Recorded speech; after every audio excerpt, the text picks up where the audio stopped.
Hello everyone, Liar Game episode 4 takes things to another level, not by adding flashy twist but by doubling down on pure psychological tension.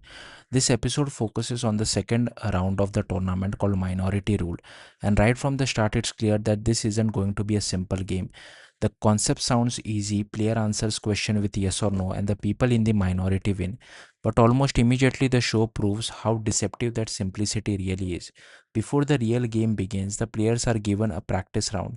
The question asked is straightforward: are you a woman? Naturally, you would expect the minority to be obvious, but the result flips expectation completely. Even though there are fewer women, the wounds don't line up the way logic suggests. Some people intentionally lie, and suddenly the outcome becomes unpredictable. That one moment perfectly sets the tone. This game isn't about truth; it's about reading people. At the center of all this are Now and Akiyama, and the dynamic continues to carry the story. Now, as expected, starts to feel overwhelmed.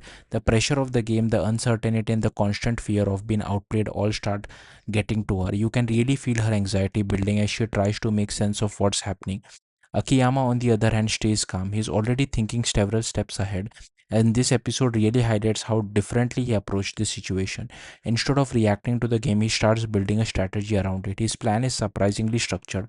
Rather than trying to win alone, he decides to form a group, specifically an 8-person team. The idea is not to maximize profit for one person, but to guarantee a significant amount for everyone involved. It's a shift from pure competition to controlled cooperation, but even that comes with risk. What makes this strategy interesting is how calculated it is. The group plans to manipulate the voting patterns so that someone from their team always ends up in the minority. Over time, members are expected to drop out strategically, ensuring that at least one of them survives until the end. It's less about winning every round and more about controlling the overall outcome. But there's another layer of tension added with the mention of a mysterious player known as X. This is someone who has already shown they are willing to cheat or manipulate the system. Because of that, Akiyama becomes even more cautious about who to trust. The team selection isn't random, it's deliberate based on minimizing risk. What the episode does really well is show how even alliances aren't safe. Trust is always temporary in a game like this. Even when people work together, there's always the possibility that someone could betray the group for a bigger reward. Visually, the episode keeps things simple but effective. The focus isn't on action, it's on expression, pauses, and conversations. Every reaction matters, every glance feels intentional, and that adds to the overall tension. By the end of the episodes, there's no big dramatic climax, but that actually works in its favor. Instead of rushing, it carefully builds the foundation for what's coming next. The rules are clear, the strategy is set, and the stakes feel higher than ever. What makes episode 4 stand out is how it turns a basic concept into something mentally intense.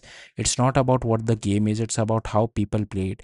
And in this case, every decision, every lie, and every alliance becomes a weapon. Overall, it's a tightly written episode that focuses on strategy, character, psychology, and slow building tension. If rest of the arc continues at this level, the rule game could end up being one of the most compelling part of the series. Thank you for watching. Bye.